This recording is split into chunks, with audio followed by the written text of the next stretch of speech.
자, 호세아서 생각을 여는 주제입니다. 첫째, 시작. 호세아가 하나님의 종으로서 겪어야 했던 희생은 무엇입니까? 음란한 여인을 아내로 먹고 음란한 자식을 낳고, 이게 누구 자식인지 모르는 거야. 애를 낳는. 이 얼마나 이게 비극적인 일입니까? 두 번째, 시작. 하나님과 이스라엘 사이의 관계를 나타내는 두 가지가 무엇입니까? 무엇입니까? 부부관계, 하나님과 이스라엘과의 관계를 부부로 또는 부자로, 아버지와 자녀로 표현을 하죠. 우리가 하나님을 아버지라고 표현하는데 신인 동영론적 표현이라고 그래요. 하나님은 사실 아버지가 아니죠. 어머니도 되시고. 그래서 여성학자들은 왜 하나님을 아버지라고만 부르느냐, 하나님 어머니라고 부르자, 그렇게 주장하잖아요.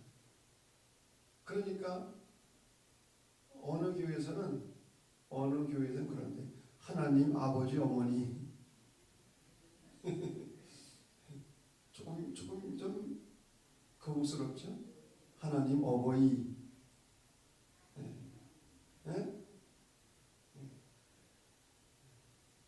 우리가 정확하지는 않지만 하나님을 우리 사람과 연관을 시켜서 아버지로 우리가 표현을 합니다. 그러나 사실은 정확한 의미는 아니에요.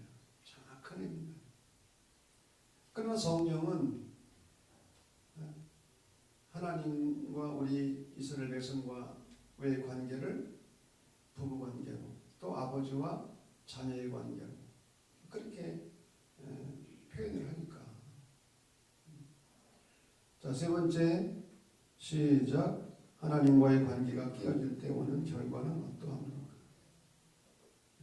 폴 틸레런 신학자는 그의 책에서 존재의 그라운드 그런 표현을 아주 자주 씁니다. 근거.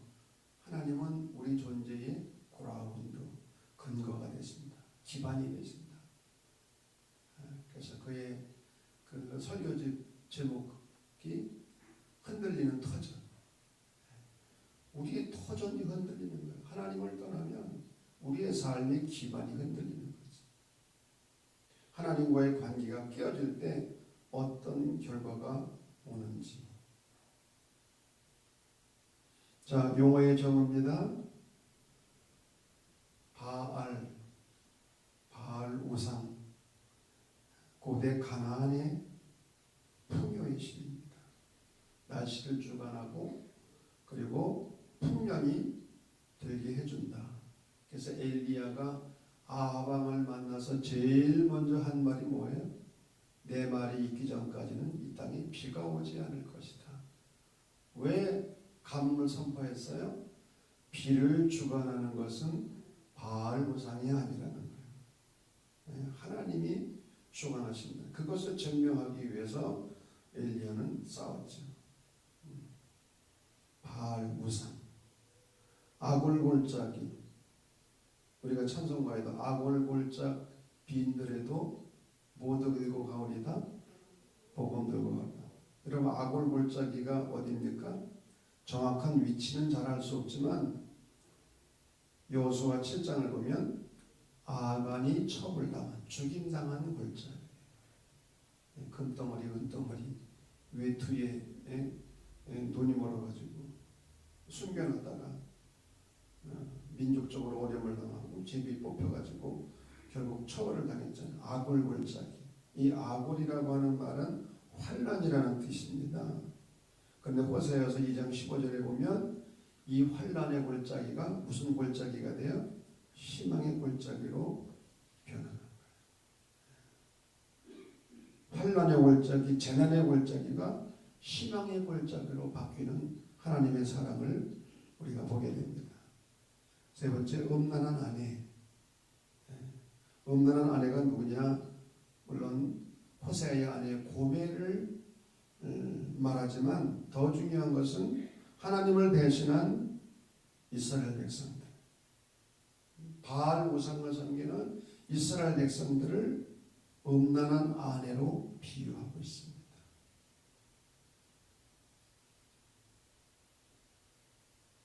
자, 시대적 배경.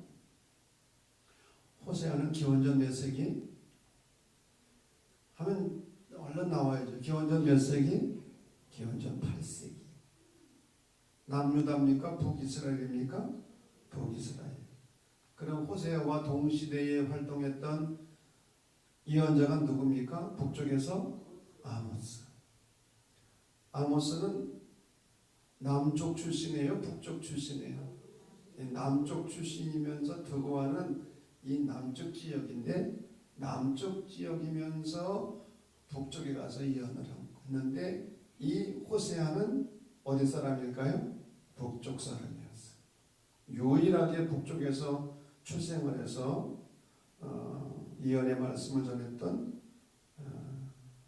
문서 예언자죠. 문서를 남긴 예언자. 그런데 우리가 아모스 시대, 아모스에서도 배운 것처럼 그 당시에 왕이 누구였다고요? 북이스라엘의 여로보암 2세. 왜 이때가 중요하냐? 이때는 정치적으로 경제적으로 가장 안정되고 풍요로웠던 때, 가장 살기 좋았던 때. 근데 문제는 영적으로는 가장 타락했던 때. 여러분, 영적 위기는 언제 온다고요? 배가 부르고 등이 따스해지면 반드시 영적인 위기가. 지금 우리나라가 그렇다는 거죠. 배가 부르고 등이 따스하니까 교회를 안 나와. 예수를 안 믿어. 교회가 쇠퇴하고 있어요. 정치 경제적으로 가장 안정된 시대였으나 영적으로나 윤리적으로는 가장 타락했던 시대. 호세아서의 주제는 한마디로 뭡니까? 음녀와의 결혼입니다. 그래서 음란이라는 말이 19번이나 나와요. 아모스는 사회적인 의미에서의 죄악을 강조했다고 한다면, 이 호세아는 종교적인 측면에서, 신앙적인 측면에서의 죄를 강조했어요. 아까도 얘기했지만 그는 참 불행한 결혼 생활을 했어. 호세아는 참 안 된 사람이에요. 그죠? 똑똑하다고? 독특하다고?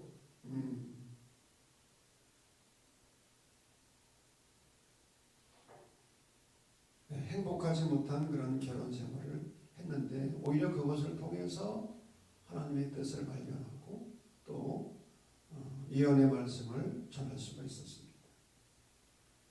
자, 말씀의 해석으로 들어갑니다. 첫 번째, 이스라엘의 죄와 징벌. 첫 번째는 신앙적 범죄입니다. 한마디로 말하면 영적 간음. 이스라엘 백성들은 하나님을 떠날 수가 없는 사람들, 안 믿을 수가 없는 사람들. 왜? 그들은 출애굽을 경험하고 홍해를 건너고 광야 40년 생활을 거치고, 그리고 하나님의 은혜와 도우심으로 가나안 땅에 정착해서 살게 되는 거예요. 그런데 이스라엘 사람들은 본래 양을 치고 이곳저곳으로 이주하면서 천막 생활을 하는 유목민들이었어요. 그런데 유목 생활을 하다가 이제 정착 생활을 하게 된 거예요. 집을 짓고 농사를 짓고 안정된 삶을 누리게 됩니다. 그러다 보니까 알게 모르게 가나안 땅의 원주민들이 믿던 종교를 접하게 되었는데, 그 우상이 뭐예요? 바알 종교. 아까도 말했지만 바알 신은 농경신입니다. 비를 주관하는 신이고 풍년이 들게 하는 그런 신. 이 바알 종교는 두 가지 중요한 특징이 있습니다. 하나는 소원 성취의 기복 종교입니다. 제사를 드리고 제물을 바치면서 소원을 빌면 복을 준다는 거예요. 소원을 이루어 준다는 거예요. 얼마나 좋아요, 여러분. 소원을 빌면 소원을 다 이루어 준다니. 부자 되게 해주십시오. 아들, 딸 많이 낳게 해주십시오. 건강하게 해주십시오. 병 낫게 해주십시오. 여러분, 오늘날도 교회 안에 기복신앙이 문제라고 하잖아요. 기복신앙. 왜 기복신앙이 문제입니까? 복받을 만한 존재나 복받을 만한 행동은 아니에요. 그러면서도 복을 달라고 비는 거예요. 이게 기복신앙이고 기복적이에요. 또 이 바알 우상은 성적 향락주의라고 했어요. 실제로 제사 안에 몸을 섞는 행위가 들어있었어요. 다시 말하면 남자들은 여자 사제와 여자들은 남자 사제와 몸을 섞는 행위가 실제적으로 제사법 안에 들어있는 거예요. 그래서 이 바알 종교는 전혀 양심의 가책을 느끼지 않고도 성적인 쾌락을 충족시켜줘요. 제물을 바치고 소원을 빌고 성적으로도 쾌락을 만족시켜주고. 그러다 보니까 이스라엘은 하나님을 믿고 섬긴다고 하면서도 알게 모르게 바알 종교에 빠져들어가요. 이것은 신앙적으로 영적으로 간음이었어요. 간음이 뭡니까? 두망을 품는 것. 하나님을 믿고 섬긴다고 하면서도 삶 속에서는 우상 바알을 따라가요.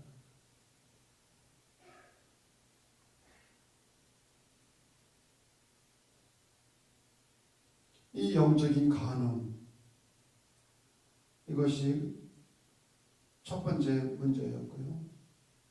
또 도덕적으로는 실제 삶 속에서 하나님을 배반하는, 하나님의 뜻을 따르지 아니하고 불순종의 삶을 살아가는 거예요. 그래서 그들의 모습을 표현하는 여러 구절들이 있는데 4장 16절을 보면 완강한 암소, 고집이 세. 여러분, 손을 콧뚜레를 해서나 콧뚜레. 콧뚜레를 하지 않으면 도저히 사람이 소의 힘을 이길 수가 없어. 소를. 이 콧뚜레를 해가지고 끄니까 끌리지. 근데 어떤 소는요, 코가 그냥 찢어질 정도로도 고집이 세. 하나. 순놈은 더하고, 순놈은 고집이 세요.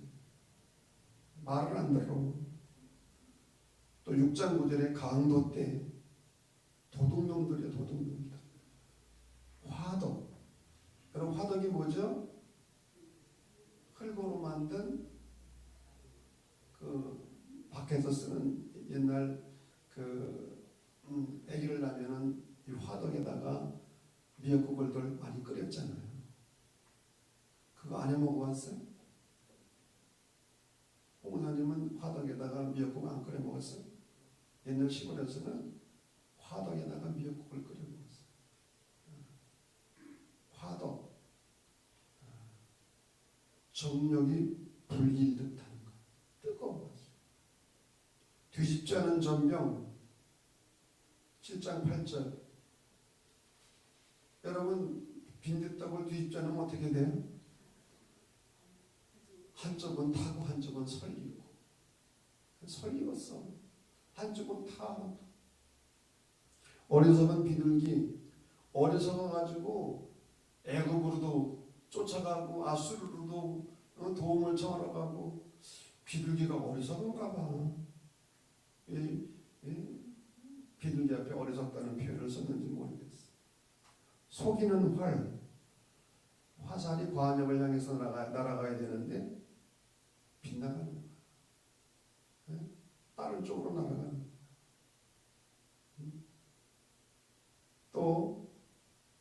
8장 8절을 보면은 즐겨 쓰지 아니하는 그릇. 여러분, 그릇을 쓰지 않고 놓아두면 뭐예요? 진열만 하나? 기뻐하지 아니하는 그릇, 즐겨 쓰지 않는 그릇. 또 8장 9절 보면 들나귀. 들나귀는 어떠합니까? 들판을 헤매.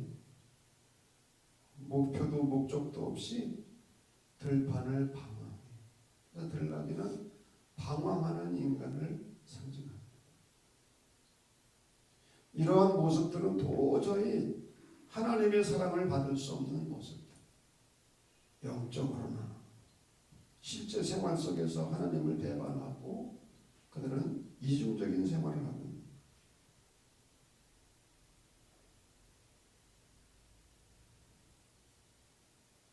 자, 이러한 백성들을 향하여 하나님은 어떻게 하십니까? 2장 6절을 보게 되면 2장 6절 말씀 한번 읽어볼까요? 시작. 그러므로 내가 가시로 그 길을 막으며 담을 쌓아 그로 그 길을 찾지 못하게 하리니. 가시로 막아. 가시로만 어려운 일을 당하게. 담을 쌓아 그 길을 찾지 못하도록. 하는 일마다 잘 안 되게 돼요. 가시와 담으로 앞길을 가로막는 거예요. 왜 그렇게 하죠? 아, 본 남편이 좋구나. 별로 아멘을 안 하는데 본 부인이 더 좋구나. 새 남편을 얻었는데 아, 이 본 남편하고 비교가 되는 거예요. 옛날을 그리워하게 하는 거예요. 본 남편이 현재 남편보다 더 좋다는 것을 깨닫게 됩니다. 아, 우상이 잘못됐구나. 그래도 하나님이 우리 아버지시고 좋은 분이시구나. 어려움을 당하니까 그걸 깨닫게 되는 거. 어려움을 통해서 탕자가 죽게 된 지경에 이르니까 누구 생각을 했어요? 아버지 생각을 했잖아요. 남자들은 좋을 때는 제 마누라 생각을 하고 어려울 때는 부모 생각을 한다는 거예요. 어려울 때는 별 수 없어. 그래서 가끔 어려운 일을 당하는 것도 은혜예요. 당하라는 건 아니야. 당하는 것도 은혜. 두 번째, 2장 14절을 보게 되면 보라 내가 그를 타일러 거친 들로 데리고 가서 마을로 위로하고. 타이르는 거예요. 왜 거친 들입니까? 옛날 광야 생활을 생각하도록 기억하도록 설득하고 위로하고 맛있는 것을 사주고 어린아이를 유혹하듯 하나님께서 당신의 백성들을 유혹하시고 설득하시고 야, 그러면 안 돼. 그래도 본부인이 최고야. 아멘 안 해도 그래. 본 남편이 최고야. 말로 설득하시.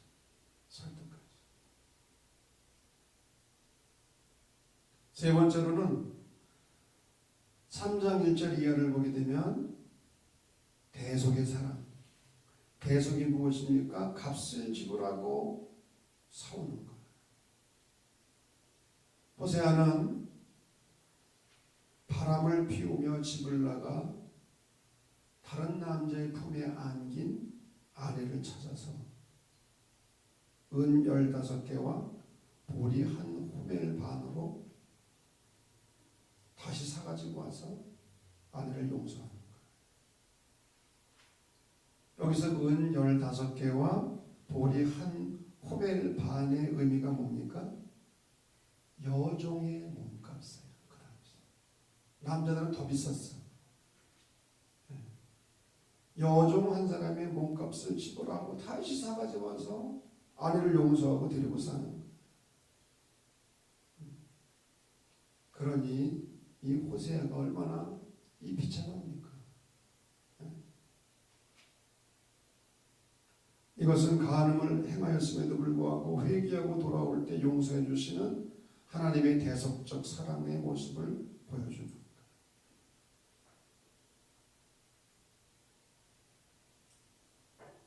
자, 이런 상황 속에서 이스라엘의 살 길이 뭐냐? 살 길이 뭐냐? 여호와께 돌아와라. 하나님께 돌아오라는, 이게 호세아서의 기본적인 메시지입니다. 가짜 신인 바알을 버리고 광야에서 만난 야훼 하나님께로 돌아오라. 돌아가자. 히브리어로 돌아오라가 무슨 말이라고 했죠? 아시는 분? 앞에서 배웠는데 슈브.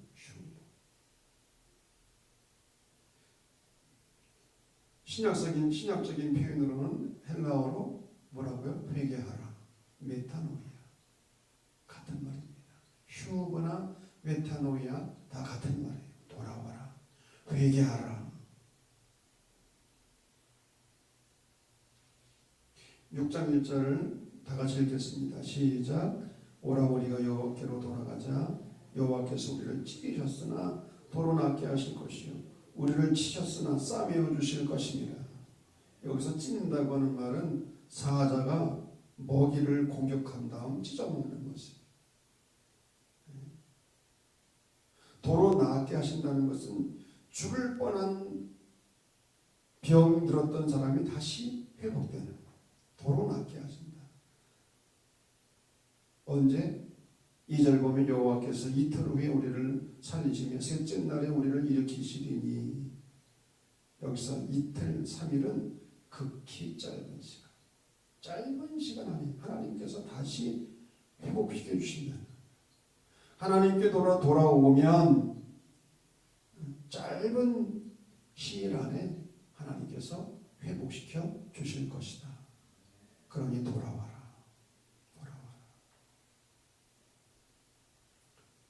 두 번째로는 6장 3절에서 또 6절까지 6장 3절 읽겠습니다. 다 같이 시작. 그러므로 우리가 여호와를 알자. 심써 여호와를 알자.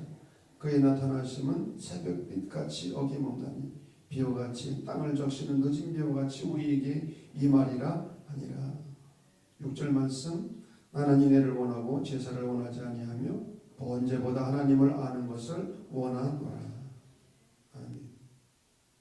4장 1절. 이 땅에는 진실도 없고 인애도 없고 하나님을 아는 지식도 없고. 4장 6절. 내 백성이 지식이 없으므로 망하는도다. 지식이 없으므로 망한다는 거예요. 여기 지식은 어떤 지식입니까? 하나님을 아는 지식. 세상 지식은 많아요. 세상 지식을 얻기 위해서는 밤을 새워. 그런데 하나님을 알기 위해서는 애쓰지. 여기서 안다라고 하는 말은 굉장히 히브리어로 중요한 말입니다. 야다라는 그런 말인데, 야다, 부부관계를 의미하는 말입니다. 서로 알려면 살아봐야 돼요. 여기서 하나님을 안다는 것은 머리로 안다는 게 아니에요.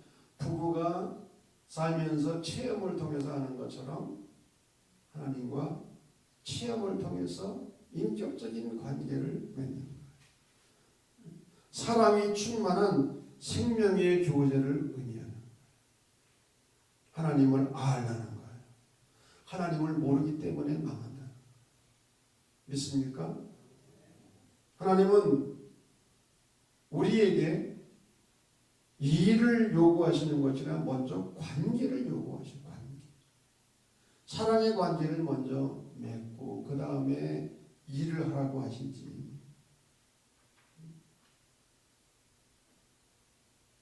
이스라엘이 살 길은 바알 우상을 버리고 야훼 하나님께로 돌아와서 그분과 관계를 맺고 사랑의 깊은 관계 속으로 들어가는 것.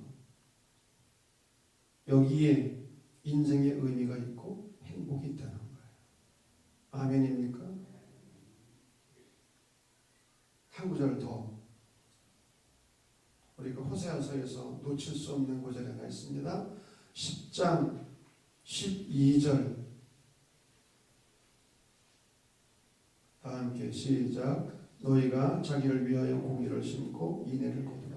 너희 묵은 땅을 기경하라. 지금이 곧 여호와를 찾을 때니 마침내 여호와께서 오사 공의를 빛처럼 너희에게 내리시리라. 무엇을 기경하라고요?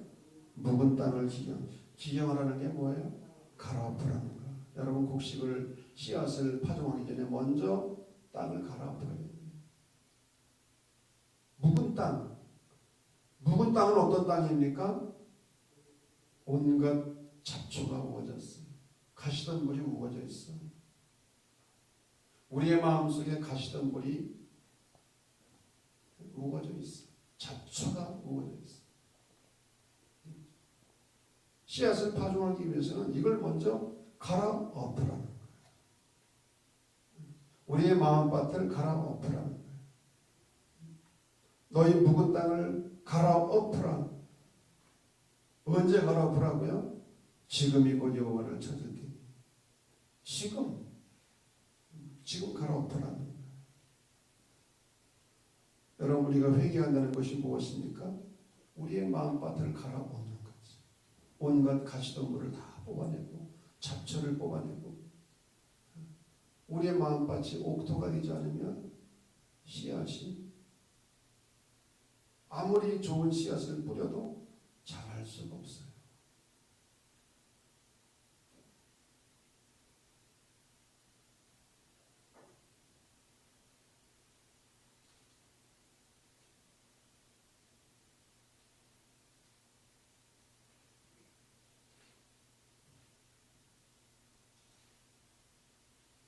이스라엘의 배신과 그들의 죄악에도 불구하고 하나님께서 당신의 백성들에게 요구하시는 것, 바라시는 것이 뭐냐? 3장 19절 말씀이에요. 20절까지. 2장 19절에서 20절. 그럼에도 불구하고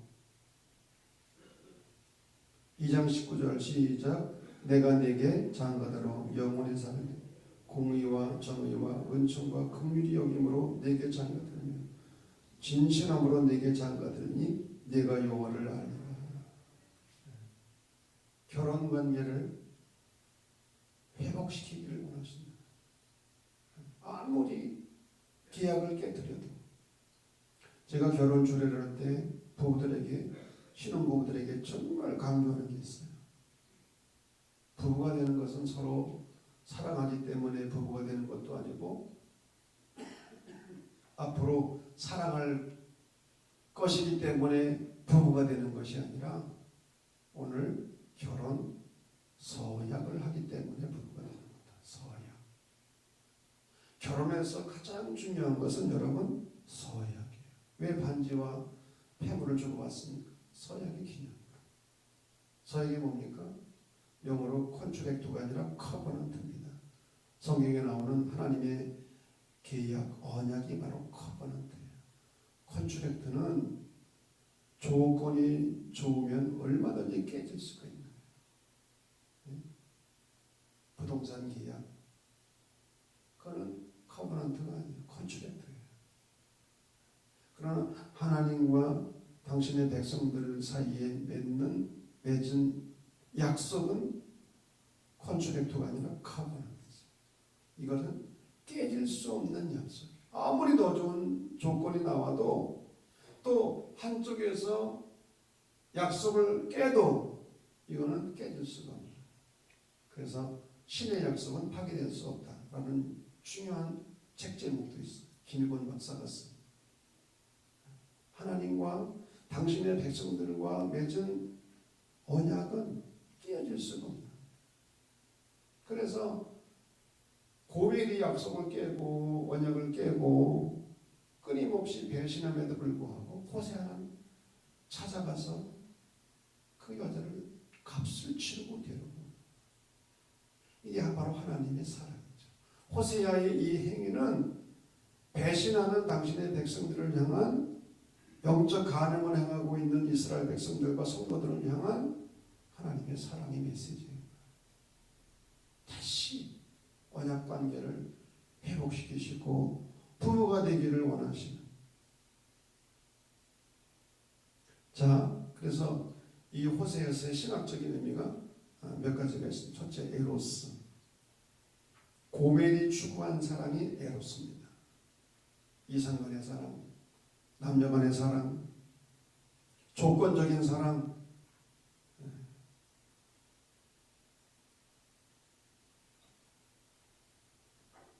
자기중심적이고 관능적, 본능에 의한 그런 사랑. 남편을 버리고 음행하는 여인 고멜은 야훼 하나님을 버리고 이러한 바알 우상에 빠진 거예요. 에로스. 두 번째, 배신. 고멜이 결혼 후 다른 남자를 찾아갔다는 배신의 주제는 어려운 말이죠. 시간성을 버리고 공간성으로 도피했다. 역사성을 버리고 자연으로 빠졌다. 야훼 하나님을 버리고 신이 아닌 허구를 선택했다. 이거 배웠잖아요. 왜? 솔로몬의 성전 건축이 문제였어요?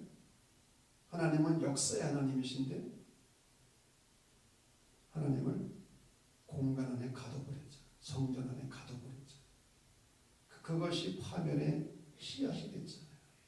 솔로몬이 성전을 지은 것이 대단한 일을 한 것 같지만 결국 파멸의 씨앗이 돼요. 왜? 역사의 하나님, 시간의 하나님을 공간의 하나님으로 가둬둔 거예요. 역사성, 시간성 굉장히 중요한 얘기입니다. 세 번째, 아가페 사랑. 호세아의 사랑이죠. 그럼에도 불구하고의 사랑. 그럼에도 불구하고. 이게 아가페 사랑입니다.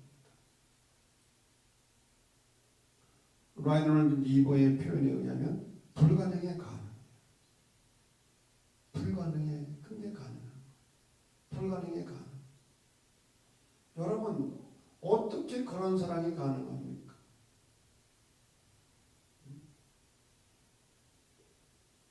불가능한데 가능한 거예요. 인간적으로는 불가능해요.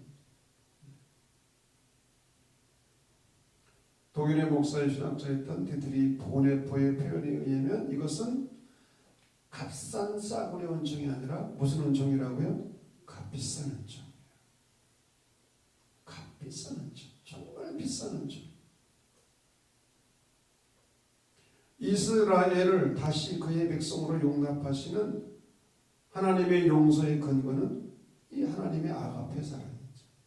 무조건적인 사랑. 그럼에도 불구하고의 사랑. 이 하나님의 아가페의 사랑이 완성된 곳이 어디라고요? 예수님의 십자가 사건. 십자가의 사랑. 십자가야말로 하나님의 아가페의 사랑이 완성된 곳이다. 우리는 도저히 우리의 죄로 말미암아 구원받을 수 없지만 그럼에도 불구하고 하나님은 십자가의 사랑으로 우리에게 우리의 죄를 용서하시고 구원의 길을 허락해 주셨습니다. 이것을 믿는 사람들이 그리스도인이지.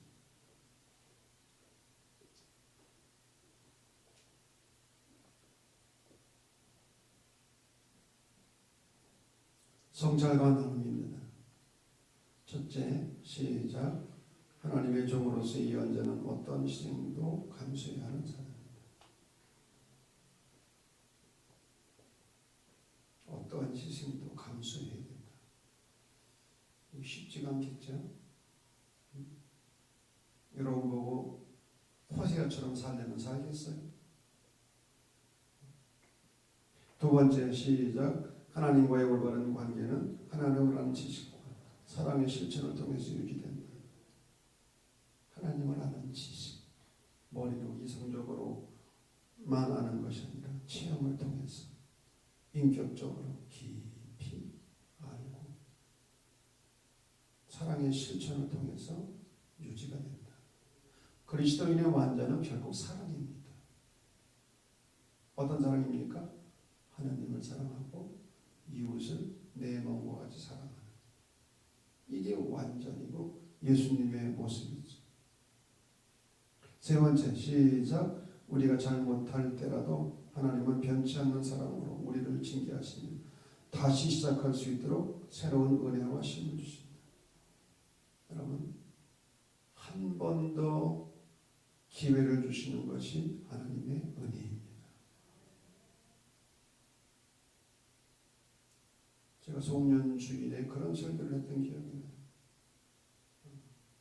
학교 선생님이 미술 시간에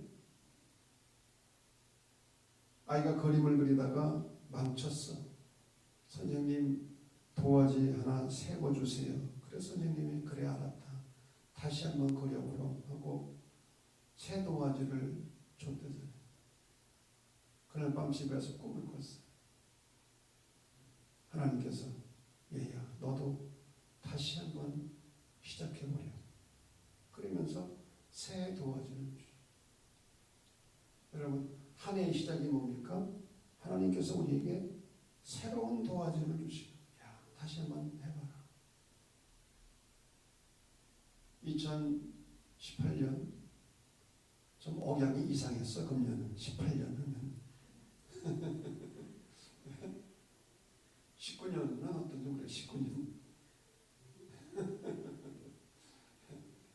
벌써 10월 오늘 며칠이라고요?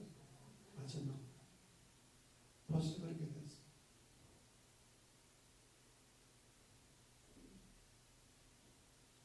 하나님께서 우리에게 은혜를 주시는데 다시 한번 하도록, 요나에게도 다시 한번 선교의 사명을 감당하도록 기회를 주셨죠. 우리에게 끊임없이 다시 시작할 수 있도록 새로운 기회를 주시는 것, 이것이 은혜 중에 은혜인 줄로 믿습니다.